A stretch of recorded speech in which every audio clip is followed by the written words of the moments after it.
Hello friend, welcome to my YouTube channel. આ ટાઈમે તમને લીલા વટાણા માર્કેટમાં ભરપૂર પ્રમાણમાં જોવા મળશે। તો આજે આપણે બહાર જેવી ક્રિસ્પી અને ગરમા-ગરમ મટર કચોરી ઘરે બનાવીશું। અને શું તમારી કચોરી ફૂલતી નથી? તો આજે જાણીએ પરફેક્ટ હલવાઈ સ્ટાઇલ ખસ્તા કચોરી બનાવવાની સિક્રેટ રીત। તો ચાલો બનાવવાનું શરૂ કરીએ। અહીં મેં એક મોટી વાટકી જેટલા લીલા વટાણાને ફોલીને લઈ લીધેલા છે। 2 લીલા મરચાં અને કોથમરી લઈ લીધી છે। મિક્સીની જારની અંદર લીલા વટાણા એડ કરીશું, 2 મરચાંના ટુકડા અને થોડા લીલા ધાણા લેવાના છે। જો તમને વધારે પ્રમાણમાં પસંદ હોય તો ડુંગળી અને લસણ પણ લઈ શકો છો। તો હવે આની એક પેસ્ટ બનાવી લઈએ। આપણે પેસ્ટ આ રીતે બનાવવાની છે કે આખા વટાણા પણ ના રહે અને બિલકુલ પીસાઈ પણ ના જાય। દરદરા વટાણાને પીસી લેવાના છે, કંઈક આ રીતે। આપણા આ મિશ્રણને એક મિક્સિંગ બાઉલમાં કાઢીને એક સાઈડ કરી દઈશું થોડી વાર માટે। અને હવે બીજા મસાલા થોડા એડ કરવાના છે, તેની તૈયારી કરી લઈશું। તો એક વાટકીની અંદર 1 ચમચી ધાણા જીરું પાવડર, 1 ચમચી હળદર પાવડર અને અડધી ચમચી જેટલો મરચું પાવડર એડ કરવાનો છે। આપણે આગળ લીલા મરચાંનો યુઝ કરેલો છે માટે એ અકોર્ડિંગ લાલ મરચું લેવું। 1 ચમચી જેટલો ચાટ મસાલો અને અડધી ચમચી જેટલો સંચળ પાવડર લઈ લેવો। તો આપણા બધા મસાલા સારી રીતે થઈ ગયા છે, તો તેને મિક્સ કરી લઈએ। એક કડાઈની અંદર 2 મોટી ચમચી જેટલું તેલ લઈ તેની અંદર ચપટી ભરીને હિંગ એડ કરવાની છે। હિંગ સારી રીતે તેલમાં ગરમ થઈ જાય તેમાં આપણે મિક્સ કરેલા બધા મસાલા એડ કરવાના છે। હવે ગેસની ફ્લેમ બિલકુલ લો કરી દેવાની છે, નહીંતર આપણા મસાલા બધા નીચેથી બળી જશે। હવે બધા મસાલાને આપણે તેલમાં અડધીથી 1 મિનિટ સુધી સારી રીતે ચલાવી લઈશું। પછી મોટી 2 ચમચી જેટલો ચણાનો લોટ એડ કરીશું। ચણાના લોટને પણ મસાલા સાથે સારી રીતે શેકી લેવાનો છે। આનાથી આપણા સ્ટફિંગની અંદર એક સરસ મજાનું બાઇન્ડિંગ આવી જશે।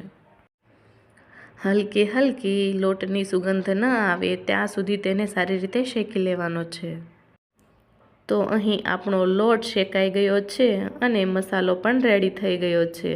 તો લાસ્ટમાં 1 ચમચી ભરીને ખાંડ ઉમેરી દેવાની છે। ખાંડ નાખવાથી તેમાં હલવાઈ જેવો ટેસ્ટ આવશે। આપણા મસાલા અને લોટ સારી રીતે શેકાઈ ગયા છે, જોઈ શકો છો। તો હવે એમાં આપણે લીલા વટાણાની જે પેસ્ટ બનાવી હતી તે એડ કરવાની છે। હવે આ બંનેને સારી રીતે મિક્સ કરી લેવાનું છે। આ મસાલો એટલો સ્વાદિષ્ટ બનશે કે તમે તેને સ્ટોર કરીને રાખી જ્યારે મન થાય ત્યારે કચોરી, પરાઠા બનાવી શકો છો। આપણી કચોરી માટેની ફિલિંગ બનીને બિલકુલ રેડી થઈ ગઈ છે। તેને હવે ઠંડી કરવા માટે એક પ્લેટમાં કાઢી લઈએ। તો કચોરી માટે અહીં મેં 2 વાટકી જેટલો મેંદાનો લોટ લીધો છે। તમે ઈચ્છો તો 1 વાટકી ઘઉં અને 1 વાટકી મેંદો યુઝ કરી શકો છો। સ્વાદ અનુસાર મીઠું નાખીશું અને મોણ માટે મેં 1/4 કપ જેટલું તેલ લીધું છે। તેલનું મેજરમેન્ટ જો તમે આ રીતે લેશો તો તમારી કચોરી એકદમ ફૂલી અને હલવાઈ જેવી ખસ્તા બનશે। હવે લોટને પહેલાં સારી રીતે હાથના મદદથી મોણ દઈ દેવાનું છે। તો લોટની અંદર કંઈક આ પ્રકારનું આટલું મોણ આપણે લીધેલું છે। થોડું થોડું કરીને હવે નોર્મલ પાણી એડ કરતા જઈશું અને લોટને સારી રીતે મિક્સ કરી લઈશું। જેટલો રોટલીનો લોટ નરમ હોય એટલો જ નરમ આ લોટ આપણે બાંધીને રેડી કરવાનો છે। કઠણ લોટ બિલકુલ બનાવવાનો નથી, કારણ કે આપણે કચોરીને વેલણથી નહીં પણ હાથના મદદથી જ વણવાની છે। તો લોટ બંધાઈ ગયો છે। હવે આપણે આગળની પ્રોસેસ કરીએ। તો બીજી બાજુ આપણો મસાલો પણ સારી રીતે ઠંડો થઈ ગયો છે।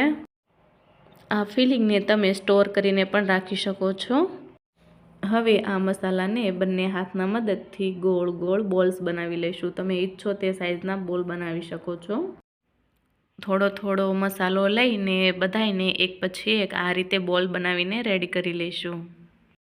બધા બોલ્સ આ રીતે રેડી કરી લીધા. તો હવે લોટનો થોડો નાનો લુવો લઈને તેને હાથના મદદથી થોડો એવું ગોળ કરી લઈશું. તમે જે ફિલિંગની ગોળી બનાવી છે તેનાથી થોડોક મોટો જ લૂઈ લેવાની છે. બંનેની કંઈક આ સાઈઝ રહેવી જોઈએ. તો આપણે જે લોટના લુવા બનાવ્યા છે તેને લઈને બંને હાથના મદદથી સારા એવા ફેલાવી લેવાના છે. અને જે મિશ્રણ આપણે બનાવ્યું છે તેને તેની અંદર સ્ટફ કરી દઈશું.